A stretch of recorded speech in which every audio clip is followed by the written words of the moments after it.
भारतीय संविधानाचा भारतीय लोकशाहीचा भारतीय लोकशाहीचा डॉक्टर बाबासाहेब आंबेडकरांचा डॉक्टर बाबासाहेब आंबेडकरांचा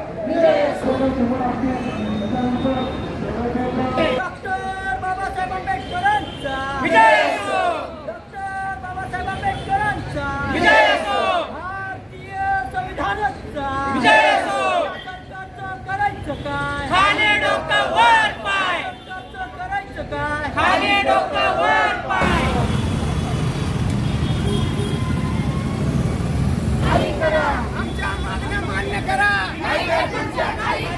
शिक्षणाच्या हक्काचं नाही कुणाच्या बापाचं नाही कुणाच्या बापाचं शिवाय राहत नाही. शिक्षण आमच्या हक्काचं नाही कुणाच्या बापाचं शिक्षण आमच्या हक्काचं नाही कुणाच्या बापाचं.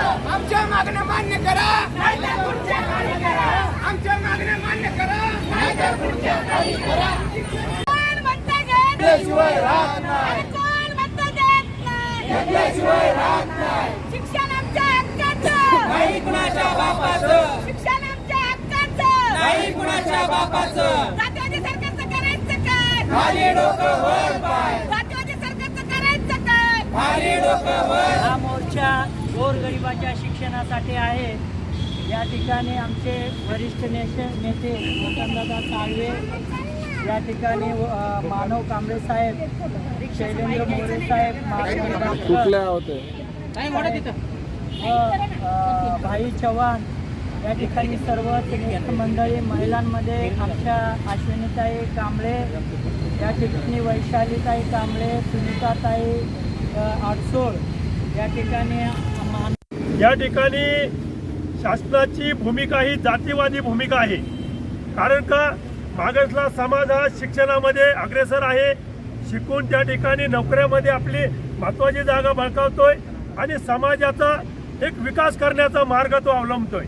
आणि विकासाच्या मार्गाने जात असताना समाजातलं दारिद्र्य असेल, मागासलेपणा असेल, अशिक्षितपणा असेल, जुने रूढी परंपरा असेल, या सर्वांना तिलांजली देऊन या ठिकाणी समाज एक लोकशाहीच्या मार्गाने, संविधानिक मार्गाने या ठिकाणी संघर्षाला रस्त्यावर उभा राहिला. आणि या संघर्षातून शासनाला जा विचारतोय की तुम्ही या ठिकाणी चुकीचं करताय. हे चुकीचं करत असल्यानं जे बोट दाखवण्याचं काम मागासला समाज करत आहे, त्या समाजाला पुन्हा गेल्या 70-80 वर्षाचा असणारा मागासले विभाग त्या ठिकाणी घेऊन जाण्याचं काम ही सरकार करत आहे.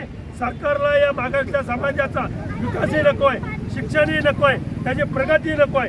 या समाजाला पुन्हा मग गळ्यामध्ये मडकं आणि पाठीला खराटा अशा पद्धतीचं शासनाचं धोरण आहे. परंतु मी या ठिकाणी शासनाला ठणकावून सांगू इच्छितो की आता बाबासाहेबांच्या काळामध्ये कोणती साधन सामुग्री यंत्रणा नसताना,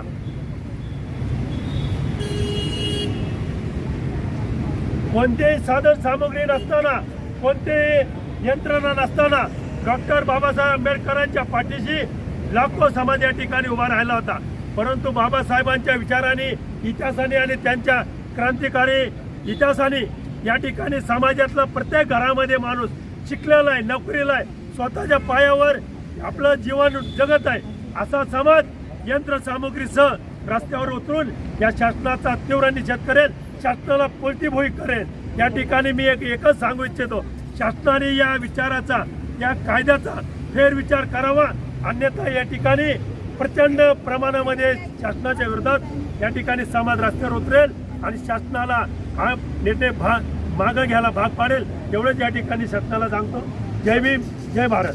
गौतम बुद्ध बोधिसत्व परमपूज्य डॉक्टर बाबासाहेब आंबेडकर, दलितांचे नेते, काईवारी आणि लढण्याची ताकद देणारे बाबासाहेब. आज या ठिकाणी जो मोर्चा आहे तो खाजगीकरणाच्या विरोधात आणि कंत्राटी पद्धतीच्या विरोधात. कारण सरकारचं धोरण आरक्षण संपवण्याचं आहे. एकीकडे एखाद्या समाजाला, जातीला आरक्षण द्यायचं आणि दुसऱ्या ठिकाणी खाजगीकरण करायचं आणि आरक्षण संपवायचं. आपल्यातलेच काही लोक गल्लट्ट पगार घेऊन एसीच्या पंख्यामध्ये बसलेले आहेत, गाडीतनं फिरत आहेत. त्यांनी बाबासाहेबांनी दिलेले आरक्षण नाही, कारण कंत्राटी पद्धत येऊ घातलेले. या देशामध्ये पोलीस यंत्रणा जेव्हा कंत्राटी पद्धतीने येईल तेव्हा या देशात महाराष्ट्रात किती अराजकता मागल याचा कुणाला विचार नाही. तरी मित्रांनो, याला भेंडीच्या देठापासून आपण सर्वांनी मिळून विरोध केला पाहिजे. बाबासाहेब लंडनमध्ये असताना एक माणसाने त्यांना विचारलं की बाकीचे नेते झोपलेत, बाबासाहेब तुम्ही अजून जागे का? तर बाबासाहेब म्हणले होते की माझा समाज झोपलेला आहे म्हणून मला जागा राहणं गरजेचं. त्यांनी आपल्यासाठी करून गेलेत, पण हा समाज आता प्रलत त्याला ग्लानी आलेली आहे. त्याला जागा करण्याची परिस्थिती आहे. जर असे तुम्ही परत झोपून राहिले तर परत बाबासाहेब येणार नाही याची जाणीव प्रत्येकाने ठेवा. आणि म्हणून याला प्रत्येकाने बेंबीच्या देठापासून लढा दिला पाहिजे आणि कंत्राटी पद्धतीला उखडून फेकलं पाहिजे. खाजगीकरणाला विरोध केला पाहिजे. जय भीम, जय बुद्ध, जय भारत. वंदन करते आणि आज धम्मचक्र प्रवर्तनाच्या अनुषंगाने आज आमचा हा शैक्षणिक आणि अनेक सामाजिक अधिकारासाठी जो हा मोर्चा आंदोलन आम्ही आज इथे उभारला आहे, त्या मोर्चा आंदोलन आमच्या सर्व समाजातील सर्व सन्माननीय मान्यवर उपस्थिती आणि या मोर्चाला आलेले सर्व पत्रकार, माझे बंधू भगिनी, उपासिका उपासक सर्वांना मैत्रीपूर्ण जय भीम. आज आपण पाहतोय हा मोर्चा शैक्षणिक दृष्टिकोनातून आणि अनेक आमच्या मागण्यांसाठी आम्ही त्या नियोजित केलेला आहे.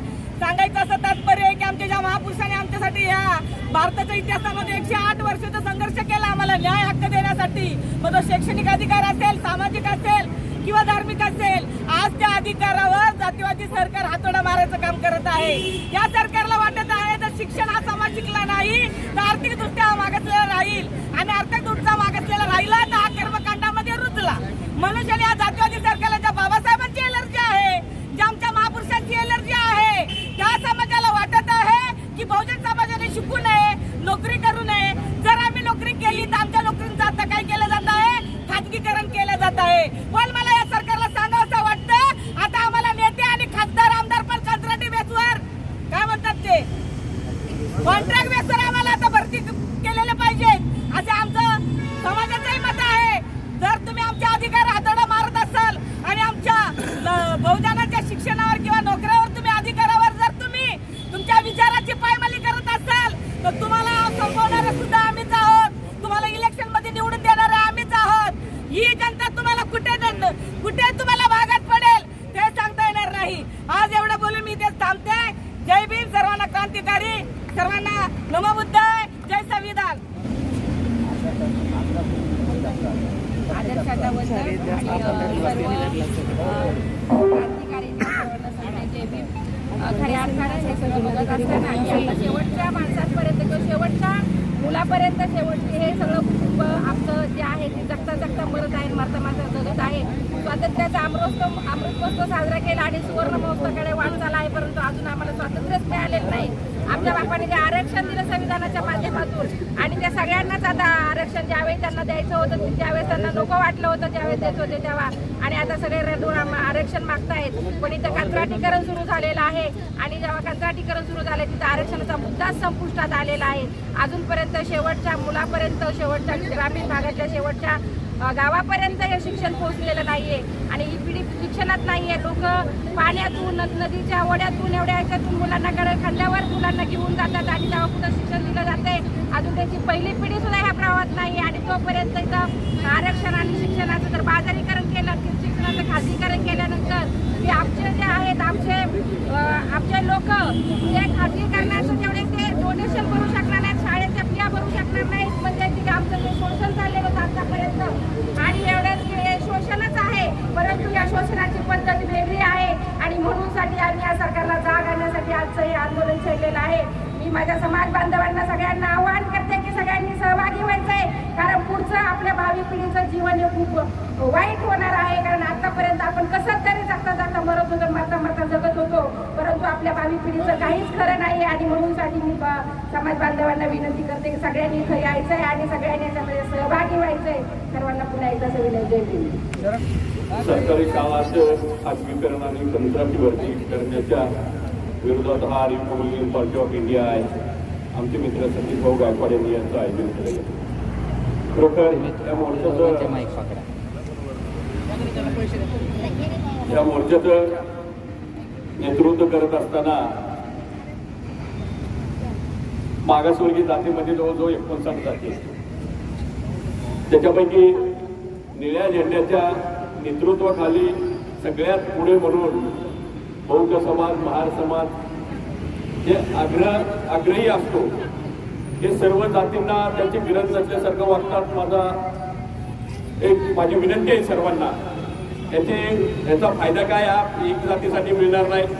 या सर्व जातींनी सर्व एकत्र येऊन या पुढच्या या लढ्याला सगळ्यांनी सामोरे गेलं पाहिजे. आत्ताच एका वक्त्यांनी बोललं की एसीच्या गाडीमध्ये डॉक्टर बाबांना विचारांनी किंवा बाबासाहेबांनी दिलेल्या आरक्षणावर ज्यांनी नोकरी केली त्यांना त्या खालच्या समाजाचं किंवा आपल्या पाठीमागच्या बांधवाचं काहीच देणं घेणं नाही. असाच एक काल परवा कार्यक्रम घेतला. विशाल लोंढे म्हणून सहाय्यक आयुक्त शिक्षण मंडळामध्ये त्यांनी त्याच्या ऑफिसच्या समोरच लिहून ठेवलेलं आहे की कुणालाही या दरवाजामधून एंट्री करायला बंदी नाही. असे जर समाजाचे ऑफिसर किंवा समाजाचं नेतृत्व करणारे, प्रशासकीय सेवेमध्ये काम करणारे जर आपले कार्यकर्ते असतील तर समाजाचं कुठेतरी उदातीकरण होईल. या ठिकाणी शासनानं जो निर्णय घेतलाय तो आपल्या सर्वसामान्यांच्या विरोधातला निर्णय घेतलेला आहे. कारण सर्वसामान्य हा आत्ता कुठेतरी खचलेल्या पिचलेल्या पिढीमधून आपण बाहेर पडत असताना अजून त्यांना पाठीमागचे दिवस आणण्याचं या सरकारचं जो धोरण आहे. तरी आजच्या ह्या मोर्चाच्या नेतृत्व करणारे सतीश भाऊ गायकवाड असतील, आमचे मित्र डॉक्टर शहाणे असतील, भोसले असतील, विवेकभाई चव्हाण असेल, आमचे मार्गदर्शक साळवे साहेब असतील, या सर्वांचं मी या ठिकाणी अभिनंदन करतो. खरोखर तुम्ही आत्ताची सुरुवात केलाय, अजून शेवट व्हायचं आहे. हे शेवट करण्यासाठी आपल्याला फार फार संघर्ष करावा लागलाय. त्या संघर्षाची तयारी करून मी माझ्या वतीनं या संघर्षामध्ये नेहमी सहभागी राहील. आणि हे खाजगीकरणाचं जे सरकारने नियोजन केलेलं आहे किंवा त्याची मान्यता देण्याचा निर्णय घेतलाय त्याचा मी जाहीर निषेध करतो आणि थांबतो. जय भीम, जय बुद्ध. सर्वांना क्रांतिकारी जय भीम. सर्वांना क्रांतिकारी जय भीम. हा आवाज हा खूप महत्त्वाचा आहे 2024 साठी. कारण की हा मनुवादी सरकार इथे येऊ पाहत आहे पुन्हा. आणि जर 2024 मध्ये इलेक्शनमध्ये भाजप सरकार आलं तर हे खाजगीकरण जे होत आहे, जे खाजगीकरण शिक्षणामध्ये घालत आहेत, त्यांचा मूळ जो अजेंडा आहे, जो फुले शाहू आंबेडकरी विचारधारेने निष्पन्न झालेला, निर्माण झालेला महाराष्ट्र आहे, पुरोगामी महाराष्ट्र आहे. आणि या महाराष्ट्रामध्ये पुणे जिल्ह्यामध्ये महात्मा ज्योतिराव फुले, क्रांतिज्योती सावित्रीबाई फुले यांनी पहिली मुलींची शाळा, बहुजनांची शाळा सुरू केली आणि शिक्षणाचे द्वार उघडे केले. आणि त्या शिक्षण घेतल्यानंतर आपण इथे सक्षम होऊन सत्तेमध्ये जाऊन, आपले ॲडमिनिस्ट्रेशनमध्ये, पॉलिसी मेकिंगमध्ये जाऊन आपण आपल्या समाजासाठी काहीतरी देणं लागतो. याकरिता आपण आपले जे प्रतिनिधी आहेत ते आपल्यासाठी काम करत असतात. आणि आपण ह्या शिक्षण खाजगीकरण झाल्यानंतर आपल्या मुलांना शिक्षण मिळणार नाही. ज्या जिल्हा परिषद शाळा आहेत, ज्या मनपाच्या शाळा आहेत, ज्यांचं त्यांनी दत्तकीकरण चालू केलेलं आहे, या दत्तकीकरणामुळे असं होणार आहे की जे खेड्यापाड्यात शाळा आहेत, जिथे गाव तिथे शाळा, ही संकल्पना जी राबवली होती, या शाळेची संकल्पना संपवण्याचा जो गट या मनुवादी सरकारने रचलेला आहे. साधारणपणे आपल्या महाराष्ट्रामध्ये 27,000 जिल्हे आहेत आणि त्याच्यामध्ये जिथे शिक्षणाचं खाजगीकरण लावलं त्याच ठिकाणी त्यांनी 18,000 दारूचे लायसन्स देण्याचा ठराव केला.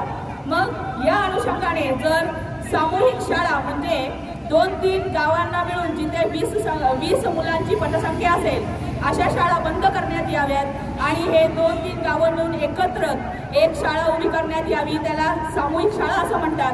आणि त्या शाळेमध्ये आपली मुलं शिकायला जाणार. तिथे शाळेला शिकायला येण्यासाठी भत्ता तर सरकार देणार, पण त्यांच्या गावापासून त्या शाळेपर्यंत जाण्याची सोयच मुळात त्या गावांमध्ये नाहीये. तर अशी मुलं या गावामध्ये, गावाच्या बाहेर 2-3-4 गावांमध्ये एकत्र मिळून शिक्षणासाठी कशा जाणार. आणि त्याहूनही शाहू महाराजांनी जे मुलींच्या शिक्षणाची संख्या वाढावी म्हणून त्यांना शाळा भत्ता सुरू केला होता. तर या मुलींना आज बहुजनाच्या मुलींवरती एवढा अन्याय अत्याचार घडत आहे की आपले आईवडील त्या मुलींना खरंच दुसऱ्या गावामध्ये शिक्षणासाठी पाठवू शकतील का, त्यांचं धाडस होईल का, हा प्रश्न निर्माण होतो. त्याच ठिकाणी जर 3-4 गावं मिळून एक शाळा निर्माण करत आहेत, त्याच ठिकाणी 1.5 गावांमध्ये एक दारूचं दुकान देत आहेत. म्हणजे शिक्षण हे आपलं मूलभूत गरज आहे, मूलभूत अधिकार आहे, जो आपल्याला संविधानाने दिलेला आहे. ते आपल्याला घेण्यासाठी फार लांब जावं लागेल. आणि जी दारू ही मूलभूत गरजही नाही आहे आणि मूलभूत संविधानिक अधिकारही नाही आहे, ही प्रत्येक माणसापर्यंत पोहोचून मनुवादी सरकारला आपल्याला या शिक्षणापासून वंचित ठेवायचं आहे. आपल्या सुशिक्षित पिढी घडवायची नाही आहे. याकरिता हे शाळेचं खाजगीकरण चाललेलं आहे.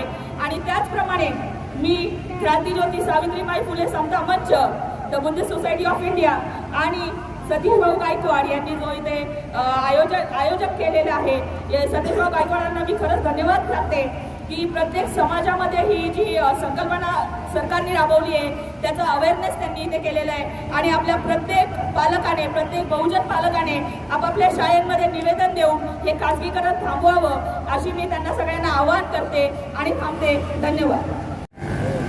सर्वांना क्रांतिकारी देवी.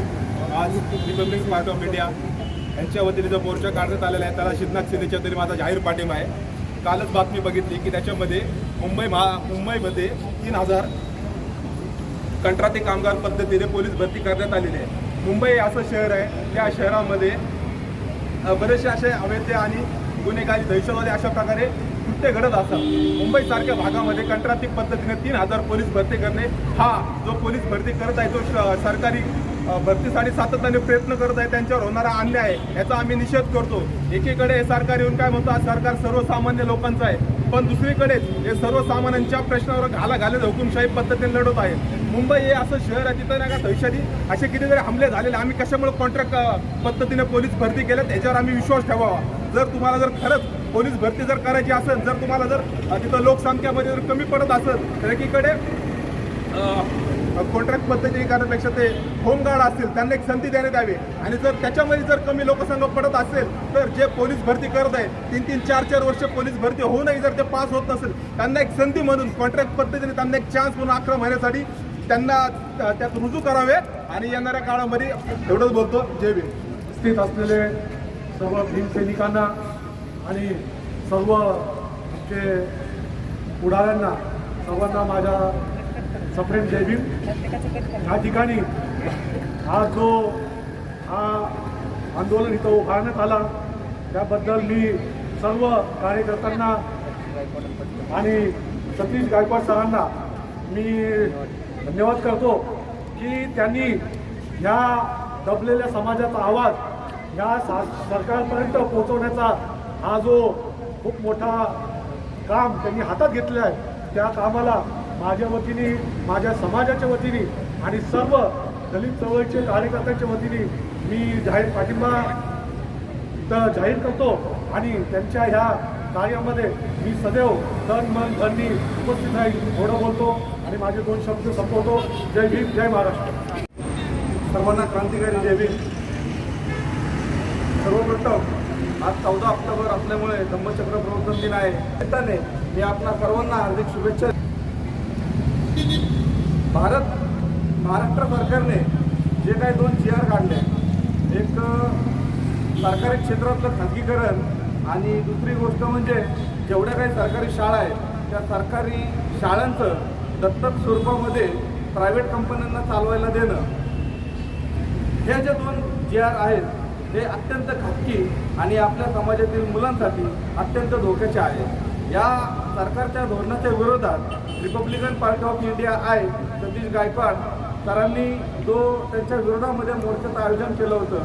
गेले 15 दिवस झाला आम्ही मोर्चाचं आयोजन करतोय, लोकांना भेटतोय, लोकांना सांगतोय, तळमळीने सांगतोय, लोकांपर्यंत आम्ही पोहोचतोय. पण ज्याप्रमाणे लोकांची गर्दी इथे पाहिजे होती ती गर्दी आम्हाला दिसली नाही. याच्या मागचं कारण आहे की इथल्या ज्या व्यवस्थेने लोकांना वेगवेगळ्या क्षेत्रामध्ये गुंतवून ठेवलेलं आहे. म्हणजे एका बाजूला सण उत्सव वगैरे साजरे करायला लावायचे आणि दुसऱ्या बाजूला असे गुपित GR काढायचे आणि त्याच्याकडे दुसऱ्या लोकांचं लक्षच गेलं नाही पाहिजे.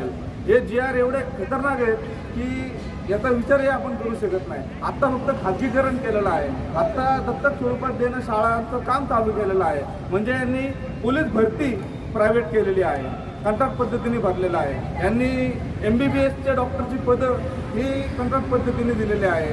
तहसीलदार सारख्या महत्त्वाची पदं कंत्राट पद्धतीने दिलेली आहे. म्हणजे आम्ही पूर्वी शिकत नव्हतो तर नोकऱ्यांची मारामारी होती. आता आम्ही शिकायला लागलेलो आहोत. आमची मुलं मोठ्या पदावरती चाललेले आहेत आणि ज्या वेळेस आम्ही या सत्ता काबीज करू शकतो, आम्ही मोठ्या पदावरती जाऊन आम्ही अजून आमच्या बाकीच्या समाजाची उन्नती करू शकतो, तेव्हा या सरकारने आमचं शिक्षण बंद व्हावं त्यासाठी यांनी खाजगीकरण सुरू केलं. जपानसारख्या एका गावामध्ये जिथे फक्त त्या गावामध्ये जायला पॅसेंजर नाही आहेत, तिथून पॅसेंजर येत नाही म्हणून ते सरकार ती ट्रेन बंद करणार होती. साकी शिवगामी असं या गावाचं नाव आहे. तर ती ट्रेन बंद करणार होती, पण त्या गावामध्ये एक मुलगी फक्त शाळेत, एकच मुलगी आहे जिला शाळेत जायला ती एकच गाडी होती. त्या एका मुलीसाठी त्यांनी ती ट्रेन चालू ठेवली तिच्या शिक्षणासाठी. एवढं ते गांभीर्य त्या जपानसारख्या शहराला आहे, त्या देशाला आहे. पण आपल्या महाराष्ट्रामध्ये, आपल्या भारतामध्ये शिक्षणाचं गांभीर्य हे कुणी ठेवलेलंच नाही आहे. या सरकारला आता आपण बघतोय आधीमध्ये महाराष्ट्रामध्ये काय चाललेलं आहे, देशामध्ये काय चाललेलं आहे. म्हणजे पैसे घ्या, खोकी, जे काय असेल ते सगळा प्रकारे एका बाजूला चालत असताना शिक्षणाकडं दुर्लक्ष केलेलं जात आहे. आणि हे जे सरकारचं धोरण आहे, या धोरणाला आम्ही विरोध करत आहोत. यांचं धोरण आम्ही सक्सेस होऊन देणार नाही. त्याच्या विरोधामध्ये हा पहिला मोर्चा आम्ही आयोजित केलेला आहे. याच्यानंतरच्या काळामध्ये खूप मोठ्या प्रमाणामध्ये आम्ही लोकांची जनजागृती करणार आहोत आणि येणाऱ्या काळात खूप मोठं जन आंदोलन तयार करून आम्ही महाराष्ट्रातल्या प्रत्येक जिल्ह्यातून आम्ही मुंबईकडे मंत्रालयावरती एक भव्य असा अति मोठा मोर्चा आम्ही आयोजित करणार आहोत. इथे थांबतो. जय भीम. बौद्ध संत परमपूज्य डॉक्टर बाबासाहेब आंबेडकर यांच्या विचारांना सर्वप्रथम अभिवादन करतो आणि आजच्या या ठिकाणी जे मोर्चाचं आयोजन केलेलं आहे त्या मोर्चाच्या आयोजकाचं या ठिकाणी अभिनंदन करतो की त्यांनी किमान या विषयाला जे खाजगीकरण आहे शिक्षणाचं, त्या विषयाला वाचा फोडली आणि भावी पिढीला दिशा देण्याचं काम त्यांनी या ठिकाणी केलेलं आहे. आणि त्यांच्याच विनंतीला मान देऊन या ठिकाणी विविध पक्ष संघटनेचे पदाधिकारी, नेते या ठिकाणी उपस्थित झालेले त्यांचं देखील या ठिकाणी अभिनंदन करतो. प्रामुख्याने हा जो विषय आहे सर्वसामान्यपर्यंत पोहोचणं खूप गरजेचं आहे. कारण सर्वसामान्यांना हा विषय अजून माहिती नाही आहे आणि ज्यांना माहिती आहे ते सर्व पदाधिकारी, विविध पक्षाचे पदाधिकारी, नेते आहेत आणि ते लोक या ठिकाणी उपस्थित आहेत. आणि अशा मोर्चांमध्ये मी या मोर्चाच्या माध्यमातून या ठिकाणी आवाहन करतो की जे काही शिक्षण घेणारे विद्यार्थी आहेत, PhD करणारे विद्यार्थी आहेत, जे शिक्षण क्षेत्रामध्ये प्राध्यापक जे आहेत, त्यांनी शिक्षणाचे शिक्षक यांनी खरं तर या अशा विषयाला हात घालून या विषयाला न्याय देण्यासाठी प्रयत्न केले पाहिजेत. परंतु तसं होताना दिसत नाही. आम्ही देखील फेसबुकच्या, व्हॉट्सअपच्या माध्यमातून लोकांना माहितीच केले या मोर्चाच्या संदर्भात, परंतु म्हणावा तसा प्रतिसाद या मोर्चाला दिसत नाही आहे. कारण का तर त्यांना हा विषय अजून समजला नाही असं मला वाटतं. तरी पण ते जरी शिक्षित असले तरी ते मला वाटतं ह्या अशिक्षित आहेत, त्यांना त्याला समाजावर हाताला आणण्यात त्याला दिसत नाही आहे. तर त्यांना शिकवण्याची आपल्याला या मोर्चामातून गरज आहे. आणि किती दिवस मोर्चा आंदोलन करताना फक्त नेते, पुढारी मंडळीच करणार आहे. तर या ज्या शिक्षक मंडळी आहेत, जे उच्च शिक्षित लोक स्वतःला समजतात, जे घरामध्ये बसून एसीमध्ये बसून स्वतःला उच्च शिक्षित समजतात, IPS IAS समजतात, त्यांचं कर्तव्य नाही आहे का येणाऱ्या भावी पिढीला या सर्व मार्गातून बाहेर काढण्यासाठी आणि त्यांना न्याय देण्यासाठी? तुम्ही उच्च शिक्षित झालात, उद्या IPS IAS झाला, तुमची मुलं विदेशात आहेत, मग तुम्हाला वाटत नाही का दीनदुबळ्या वंचित समाजातील विद्यार्थी, माझ्या समाजातील विद्यार्थ्यांनी शिक्षित होऊन समाजापुढे येऊन उच्च शिक्षित बनून तुमच्यासारखे IPS बनावेत? तर म्हणून या ठिकाणी मी असं या ठिकाणी सांगतो की येणाऱ्या काळात खूप कठीण आहे. म्हणून आधी सरकार आहे, महाराष्ट्र आहे, देशात आहे आणि यांनी जाणून बुजून बाबासाहेबांची आपल्याला संदेश दिला होता, शिका, संघटित व्हा आणि संघर्ष करा. आपण फक्त संघर्ष करतोय, परंतु संघटित होताना कुठेही दिसत नाही आहे. आणि शिक्षण घेतलेलं आहे, पण ज्यांनी शिक्षण घेतलं आहे ते समाजापर्यंत त्याचा प्रचार प्रसार करत नाही. बाबासाहेब म्हणतात की आपण ज्या समाजात जन्मलो त्या समाजाची उन्नती करणे, त्या समाजाच्या न्याय करायला वाचा फोडणे आपलं कर्तव्य आहे. पण हे उच्च शिक्षित लोक वाचा फोडताना दिसत नाहीत. ते येणाऱ्या काळात या ठिकाणी उभं झालं मान्यवरला मी विनंती करतो की आपण हा जबाब येणाऱ्या काळामध्ये उच्च शिक्षणाला विचारावा आणि भविष्यामध्ये या अशा विषयाला घेऊन एक भव्य असं मोर्चाचं नियोजन आपण सर्व एकमेकांनी ठराव करून घ्यावा आणि तरच हा न्याय मिळेल असं या ठिकाणी अपेक्षा व्यक्त करतो. इथे थांबतो आणि या मोर्चाला पुण्याचं अभिनंदन करतो. जय भीम, जय बुद्ध, जय भारत. महापुरुषांना, युगपुरुषांना, क्रांतिकारकांना अभिवादन करून सर्वप्रथम या ठिकाणी आज जो काय धम्मचक्र परिवर्तन हा पवित्र दिन आहे त्या निमित्तानं मी आपल्या सर्वांना मनापासून शुभेच्छा व्यक्त करतो. दुसरं, या ठिकाणी जे काय आमचे मित्र गायकवाड साहेब आहेत किंवा त्यांचे सहकारी आहेत, त्याच पद्धतीने अगदी चव्हाण साहेब असतील, दादा साळवे असतील, मानव कांबळे असतील आणि सर्वच प्रमुख नेते आहेत. या अत्यंत महत्त्वाच्या आणि संवेदनशील विषयावरती वाचा फोडण्याच्या संदर्भात पुणे जिल्हाधिकारी कार्यालयावरती हा जो काही मोर्चा काढलेला आहे त्याबद्दल संयोजकाचे मी मनापासून अभिनंदन करतो, कौतुक करतो. खरं तर आज धम्मचक्र परिवर्तन दिन आहे.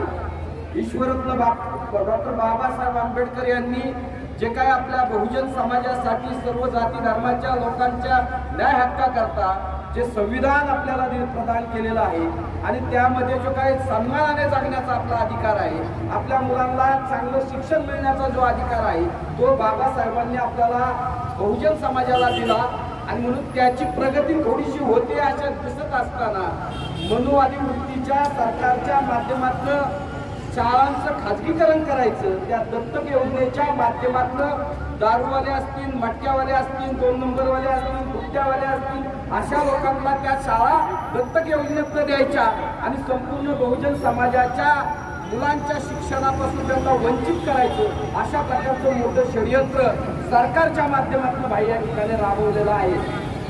अग्निवीरच्या माध्यमातून फौजेमध्ये जवानांना कंत्राटी पद्धतीने 5 वर्षाच्या करारनाम्यावर घ्यायचं किंवा पोलिसांची कंत्राटी पद्धतीने भरती करायची.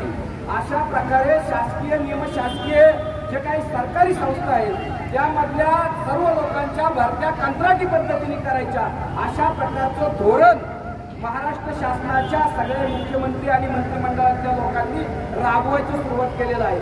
मला या ठिकाणी म्हणायचं आहे की सरकारचं डोकं ठिकाणावर नाही.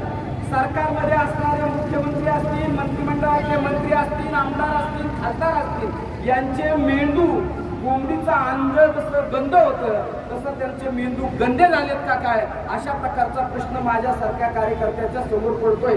मला या ठिकाणी सर्व जनचळवळीतले लोक आहेत, प्रमुख कार्यकर्ते आहेत, हे सगळे कंत्राट जे आहेत हे घेणारे लोक कोण आहेत तर राज्याचे मुख्यमंत्री, मंत्रिमंडळातले मंत्री, आमदार, खासदार, पुणे महापालिकेचे पदाधिकारी, पिंपरी महानगरपालिकेचे पदाधिकारी, हे सगळे लोक कंत्राट लागतात.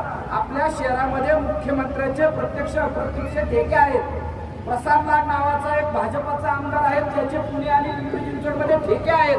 अशा प्रकारचे ठेकेदारी करणारी मंडळी जी आहेत त्यांच्याकडे ही सगळी कंत्राट द्यायची आणि त्यातून करोडो रुपयाचा नफा करायचा, अशा कमवायचा, अशा प्रकारचा उद्देश सरकार आणि सरकारमधलं मंत्रिमंडळ, मुख्यमंत्री, उपमुख्यमंत्री, सगळे मंत्री महोदय, आमदार, खासदार, लोकप्रतिनिधी ठेवतात आणि मग त्याचा आपण निषेध करण्यासाठी या ठिकाणी उपस्थित आहोत. शेवटचा मुद्दा भाई, आज अंतरवाडी जरांडे अंतरवाडी या ठिकाणी, जालना या ठिकाणी जरांडे पाटलाचं एक मोठं आंदोलन चाललेलं आहे. या ठिकाणी जवळपास 25 लाखापेक्षा अधिक मराठा समाज जमा झालेला आहे. वंचित गरीब मराठ्यांना आरक्षण मिळावं या उद्देशाने ते मागणी करतायत. ओबीसी समाजाचे लोक देखील आंदोलन करतायत, आम्हाला आरक्षण आमचं राहिलं पाहिजे, अत्यंत संवेदनशीलपणे रस्त्यावर येत आहेत. लिंगायत समाजाचे लोक आंदोलन करतायत, मुस्लिम समाजाचे लोक आंदोलन करतायत, धनगर समाजाचे लोक आंदोलन करतायत. SC ST OBC ही आरक्षण पद्धत संविधानानुसार आहे. एका बाजूला अशा प्रकारे आरक्षणाच्या संदर्भात सर्व समाज संवेदनशील म्हणून आंदोलन करतायत आणि आपल्याला त्यातून काहीतरी लाभ मिळेल, आपल्या मुलांची उन्नती होईल, अशा प्रकारचा उद्देश ठेवतात. आणि दुसऱ्या बाजूला अशा प्रकारे कंत्राटीकरण करणं, खाजगीकरण करणं, शाळा दत्तक योजनेने देणं म्हणजे एक प्रकारे संपूर्ण आरक्षणच संपवून टाकायचं. आणि ते केवळ SC STचं नाही तर OBC आणि जे काय उच्च जाती त्यामध्ये आरक्षण मागतात त्या सगळ्यांचं आरक्षण संपवायचा प्रयत्न या माध्यमातून होतोय. आणि मग मराठ्यांचं आरक्षण असेल, धनगरांचं आरक्षण असेल, OBCचं आरक्षण असेल, लिंगायतांचं आरक्षण असेल, मुस्लिमांचं आरक्षण असेल किंवा इतर सगळे आरक्षण असतील किंवा SC STचं आरक्षण असेल, या सगळ्या लोकांवरती आरक्षणांवरती या निर्णयामुळे बलान आलेला आहे. ते आरक्षण संपुष्टात येणार आहे आणि म्हणून आरक्षणापेक्षा देखील मोठं आंदोलन महाराष्ट्रात संपूर्ण बहुजन समाजाच्या लोकांनी छत्रपती शिवाजी महाराज, फुले शाहू आंबेडकर, अण्णा भाऊ साठे यांनी या पुढच्या काळात केलं पाहिजे. आणि राज्याचे मुख्यमंत्री, महाराष्ट्रातले सगळे मंत्रिमंडळातले मंत्री, तर शिक्षण मंत्री केसरकर यांना रस्त्यावरती आपण अडवलं पाहिजे, यांच्या गाड्या अडवल्या पाहिजेत, यांचे कपडे फाडले पाहिजे. अशा प्रकारचं धाडस पुढच्या काळात आपल्याला करावं लागेल. आणि फुले शाहू आंबेडकर, अण्णा भाऊचे अनुयायी या पुढच्या काळात आपण ते करूया.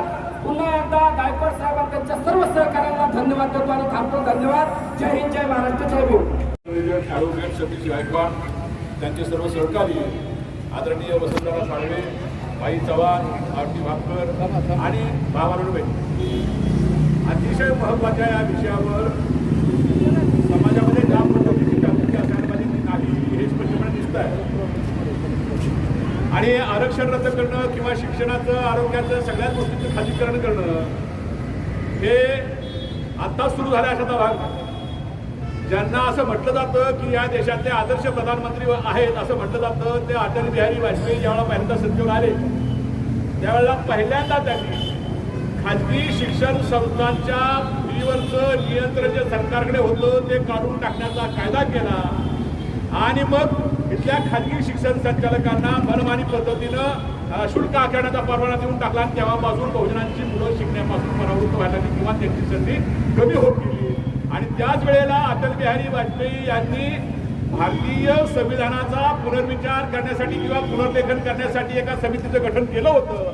त्यांचा उद्देशच मुळात असा आहे, जे संघाच्या नेतृत्वाखाली चालणारं जे सरकार आहे त्यांचा उद्देश मुळात असा आहे की या देशातली ही जी स्वातंत्र्य, समता, सामाजिक न्यायावर आधारित असलेली भारतीय संविधान आहे ते संविधान या लोकांना मान्य नाही आणि त्या व्यवस्थेचा आधार घेऊन ज्या बहुजन समाजाचा विकास होतोय तो विकास यांना मान्य नाही. या ठिकाणी चातुर्वर्ण व्यवस्था प्रस्थापित करायची आहे. या ठिकाणी पुन्हा एकदा नव्यानं त्यांनी 3000 वर्षांपासून केवळ एकट्यानेच त्यांनी आरक्षण या ठिकाणी भोगलं किंवा मिळवलं, त्यांनाच पुन्हा सगळ्या प्रकारच्या संधी उपलब्ध करून देणं आणि त्यांच्या अधिकारावर गेल्या अनेक वर्षांपासून जे या सरकारने जे धोरण स्वीकारलं अगोदरच्या सरकारांनी सर्व बहुजन समाजाच्या लोकांना शिक्षण मिळावं, त्यांना नोकऱ्या मिळाव्यात त्यासाठी म्हणून ज्या आरक्षणाची किंवा सरकारी शाळांची व्यवस्था निर्माण केली ती मोडीत काढण्यासाठी म्हणून त्यांनी हा जो प्रयत्न केलेला आहे तो आपण पाहिला पाहिजे. त्याचा निषेध आपण या ठिकाणी करतो. भावांनो, बहिणींनो, मी या ठिकाणी एवढं सांगतो की ज्या पद्धतीनं 1 लाख नोकऱ्या आता महाराष्ट्र सरकारमध्ये आता भरायच्या आहेत, त्या शिल्लक आहेत, जागा रिकाम्या आहेत, परंतु त्याची भरती आता कंत्राटी पद्धतीने होणार आहे. कालचा जो आदेश आपण पाहिला या ठिकाणी अनेक माझ्या सहकार्याने सांगितलं की पोलिसांची भरती सुद्धा आता कंत्राटी पद्धतीनं 11 महिन्याच्या कालावधीसाठी केली जाते. ज्या पोलिसांच्याकडनं कायदा आणि सुव्यवस्था राखण्याची त्यांच्यावर जबाबदारी असते, अतिशय महत्वाची गुप्ततेची कारवाई करण्याचं काम त्यांच्याकडे असतं, तेच लोक जर कंत्राटी पद्धतीने भरले गेले तर या ठिकाणची कायदा आणि सुव्यवस्था, या ठिकाणी सर्वसामान्य लोकांच्यावर होणाऱ्या अन्यायाला न्याय देण्याचं काम ही मंडळी करतील का? 11 महिन्याच्या कालावधीमध्ये ते करणार नाही. अगदी ज्या ठिकाणी कलेक्टर मला माहिती आहे, पण डेप्युटी कलेक्टर पासून ते क्लास 4 पर्यंत शिपायापर्यंत भरती कंत्राटी पद्धतीने होणार आहे. मध्यंतरी आपण धुळे नगरपालिकेत धुळे जिल्ह्याच्या जिल्हाधिकाऱ्यांचा आदेश पाहिला की तहसीलदाराची नियुक्ती सुद्धा कंत्राटी पद्धतीने करणार आहे. महसूल खात्यामध्ये किंवा या सगळ्या सरकारी खात्यांमध्ये जर कंत्राटी पद्धतीनं अधिकारी भरले, त्यांना 11 महिन्याचं किंवा वर्षाचं, 2 वर्षाचं, 3 वर्षाचं कॉन्ट्रॅक्ट देऊन जर भरती केली तर ही मंडळी कुठल्या पद्धतीनं लोकांना न्याय द्यायचं काम करतील याचाही विचार केला गेला पाहिजे.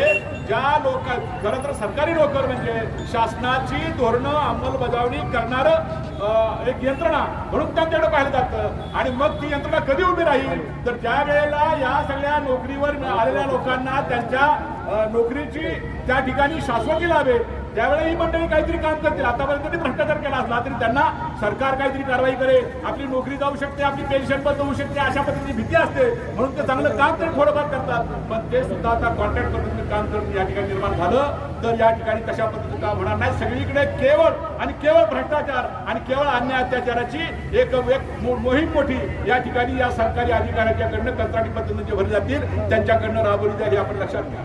रमेश बैस नावाचे राज्यपाल ते काल नाशिकमध्ये बोलताना असे म्हणले का कुठल्या तरी शिक्षण आले होते, ते म्हणले जर शिक्षण खात्यामध्ये जर कंत्राटी पद्धतीनं भरती केली जात असेल तर मग या ज्या पेपर फूट होते किंवा आणखी काय भ्रष्टाचार होतो त्याच्यामध्ये ती रोखणार कशी हे राज्यपालाला कळतंय, तो शासनाच्या अधिकाऱ्यांच्या समोर म्हणतोय.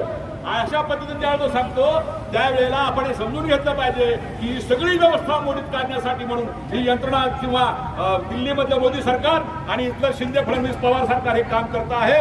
आणि तसं भास्करांनी सांगितलं की ज्या 9 कंपन्या ठेकेदारी कंपन्यांनी नियुक्ती केलेल्या गेल्या त्या सगळ्यांमध्ये इथल्या मंत्र्यांचे, इथल्या मुख्यमंत्र्यांचे या सगळ्यांच्या त्याच्यामध्ये पार्टनरशिप आहे आणि हे अतिशय धोकादायक. या लोकांना सर्वसामान्य लोकांच्या हिताचं काही पडलेलं नाही, केवळ आपली घरं भरणं हाच त्यांचा उद्देश आहे आणि त्याच्यासाठी लोकांच्या आयुष्याची माती झाली तरी चालेल अशा पद्धतीच्या उद्देशाने ही मंडळी काम करतात. डॉक्टर बाबासाहेब आंबेडकरांनी जे आम्हाला संविधान दिलं आणि त्या संविधानाच्या अधिकारी संविधानाच्या तरतुदीनुसार सर्वांना शिक्षण मोफत शिक्षण वयाच्या 14 वर्षावर मिळालं पाहिजे अशा पद्धतीचं त्या ठिकाणी मूलभूत अधिकारामध्ये आमचं शिक्षण घातलं असताना तेच शिक्षण जर खाजगी होणार असेल, त्या शिक्षण संस्थांवर जर या ठिकाणी खाजगी मालक त्या ठिकाणी जर कब्जा करणार असतील तर त्या ठिकाणी त्यांच्या मोठ्या इमारती उभी राहतील, त्यांचं शिक्षणाचं उदात्तीकरण करण्याच्या नावाखाली त्या ठिकाणी खर्च केला जाईल आणि त्या खर्चाची वसुली लोकांच्याकडनं, सामान्य लोकांच्याकडनं फ्रीमध्ये वसूल केली जाईल आणि आमची लोक महापालिका शाळेमध्ये शिकतात, आमची मुलं जिल्हा परिषद शाळेमध्ये शिकतात, आमची मुलं सरकारी शाळांमध्ये शिकतात, सरकारी दवाखान्यामध्ये उपचार घेतात.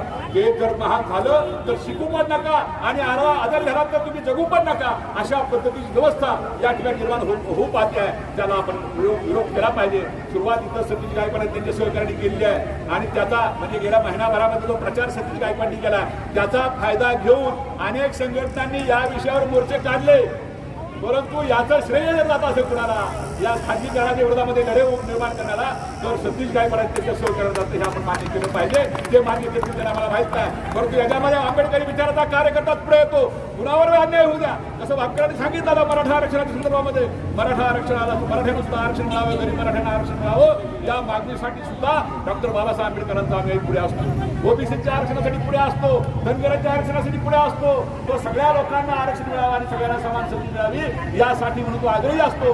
परंतु ज्यावेळेला बाबासाहेबांनी दिलेले अधिकार आमचे ज्यावेळेला स्पष्ट करायला प्रयत्न केले जातात त्यावेळेला मात्र त्या अधिकार प्रस्थापित करण्यासाठी हा बहुजन समाज पुन्हा एकत्र यायला मागत नाही.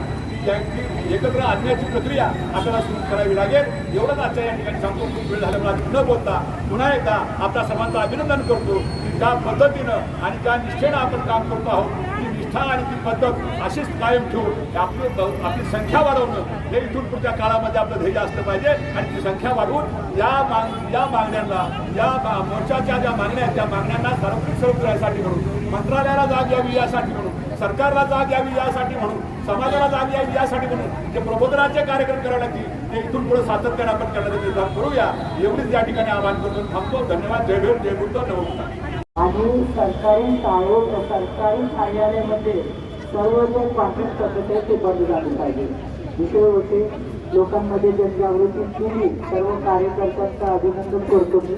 आणि पुढे जो मोर्चा जे ठरवणार आहोत आपण तर त्या मोर्चाची मोठ्या प्रमाणात बैठक घेऊन विशाल असा मोर्चा आपण काढूया. सर्वांनी आले, सर्व कार्यकर्त्यांचा आभार. या ठिकाणी जो संपूर्ण जय भीम. 65,000 शाळा या चालवायला खाजगी संस्थेला दिल्यानंतर या ठिकाणचे दलित, आदिवासी आणि बहुजन समाजाचे सगळेच गरीब विद्यार्थी हे शिक्षणबाह्य होणार आहे आणि याचा धोका ओळखून आदरणीय सतीश गायकवाड आणि त्यांच्या सहकार्याने हा मोर्चा आयोजित केला. त्यांनी त्यांच्या परीनं या मोर्चासाठी सर्वच कार्यकर्त्यांना, सर्वच पक्षातल्या आणि नेते आणि कार्यकर्त्यांची त्यांनी भेटीगाठी घेतली. मोर्चा चालू होण्याचं विनंती केली. त्यांच्या विनंतीला मान्य घेऊन बऱ्याचशा पक्ष संघटनेच्या सर्व आदरणीय कार्यकर्ते आणि नेत्यांनी या मोर्चामध्ये सहभागी झाले. या मोर्चासाठी त्यांनी सर्व कार्यकर्त्यांनी जी काही मेहनत घेतली त्यांनी त्यांच्या परीने त्यांच्यासाठी सर्वोत्तम मेहनत घेतली आणि त्यामुळं हा मोर्चा हा यशस्वी झाला. कुणाला जर हा मोर्चा कमी आहे असं वाटत असेल तर हा मोर्चा हा 200च्या पर्यंतच आणायचा असं आमचं मोर्चा काढण्यापूर्वी ठरलं होतं आणि काल रात्री 1:30 वाजता ज्यावेळेस त्यांनी मला सांगितलं त्यावेळेस ठीक आहे 200-250 लोक या ठिकाणी येणार आहे. तर या मोर्चाचा हेतू फक्त हा होता की या प्रश्नाची उत्तर आणि या प्रश्नाची सोडवणूक होण्यासाठी एक विचार मंथन जनतेमध्ये चालू झालं पाहिजे आणि जनतेमध्ये हा मेसेज गेला पाहिजे की शाळांच्या खाजगीकरणाचा जो मुद्दा आहे किंवा शाळा चालवायचा जो मुद्दा आहे त्याचे आपल्या मुलावर, आपल्या घरावर काय परिणाम होणार आहे हे आपल्या लोकांना समजून सांगण्यासाठी काहीतरी निमित्त लागतं आणि हा निमित्त म्हणून आजच्या दिवसाच्या औचित्य म्हणून हा मोर्चा आपण आयोजित केला होता. मोर्चासाठी सर्वांनीच प्रामाणिकपणे प्रयत्न केले, मेहनत घेतली. त्यांच्या परीनं त्यांच्या ऐपतीप्रमाणे त्यांनी लोकांपर्यंत पोचवायचा प्रयत्न केला आणि त्यामुळे हा मोर्चा यशस्वी झाला. कुठेही मोर्चाला म्हणजे आपल्या टार्गेटच्या पेक्षा कमी हा काही प्रतिसाद भेटला नाही. आपल्या टार्गेटप्रमाणेच मोर्चाला लोक आली. जवळजवळ 16-17 पक्षाचे पदाधिकारी या मोर्चामध्ये सहभागी आहेत आणि आता आमचं मोर्चाच्या पूर्वी असं ठरलेलं आहे की इथून गेल्यानंतर प्रत्येकाने आपल्या हजार घरामध्ये जाऊन त्या प्रश्नाच्या संदर्भामध्ये जनजागृती करायची आणि जानेवारीच्या शेवटच्या आठवड्यात किंवा फेब्रुवारीच्या पहिल्या आठवड्यात, कारण JR तर निघालेला आहे आणि JR ॲबोलिश करणं, JR रद्द करणं यासाठी फक्त एका शहरातनं नाही तर महाराष्ट्रातल्या विविध जिल्ह्यातनं गावातनं आपण ताकद संघटित केलं पाहिजे, जनमत संघटित केलं पाहिजे. जसा आज पुण्यामध्ये मोर्चा होतो तसा जानेवारीपर्यंत या प्रकारचे जनजागृती मोर्चे, म्हणजे हा काही एल्गार मोर्चा नाही किंवा काही शासनाला जाब विचारणारा मोर्चा नाही, हा मोर्चा आपल्या सुप्त मनाला एक प्रश्न विचारणारा मोर्चा आहे. आणि अशा प्रकारचे जनजागृती मोर्चे आधी संपूर्ण महाराष्ट्रात होतील आणि त्याच्यानंतर संपूर्ण महाराष्ट्रातल्या लोकांना बरोबर घेऊन आपण आंदोलनाची दिशा ठरवू. पण पुणे शहरामध्ये आणि पिंपरी चिंचवड आणि जिल्ह्यामध्ये आपण जानेवारीच्या शेवटच्या आठवड्यात किंवा फेब्रुवारीच्या पहिल्या आठवड्यात सर्वच आदरणीय नेते आणि कार्यकर्ते आणि मंडळाचे पदाधिकारी, महिला मंडळाचे पदाधिकारी, सर्व महिला बचत गट यांना बरोबर घेऊन आपण एक मोठी सभा या प्रश्नावर आयोजित करण्याचा प्रयत्न करणार आहे. आणि त्या सभेमध्ये एकत्रित जो विचार विनिमय करून निर्णय होईल त्या निर्णयानुसार आपलं पुढचं आंदोलन चालेल. या मोर्चामध्ये सर्वच जण सहभागी झाले, त्या सर्वांचेच मी मनपूर्वक आभार मानतो. आणि मोर्चासाठी ज्यांनी प्रयत्न केले त्यांना प्रत्येकाला त्यांचं कौतुक करून त्यांनी याच्या पुढच्या काळामध्ये अजून मोठ्या जोमाने लोक संघटित करावी आणि या प्रश्नावर जनजागरण करावं अशा स्वरूपाचा त्यांना शुभाशीर्वाद देतो आणि हा मोर्चा या ठिकाणी संपला असं जाहीर करतो. जय भीम.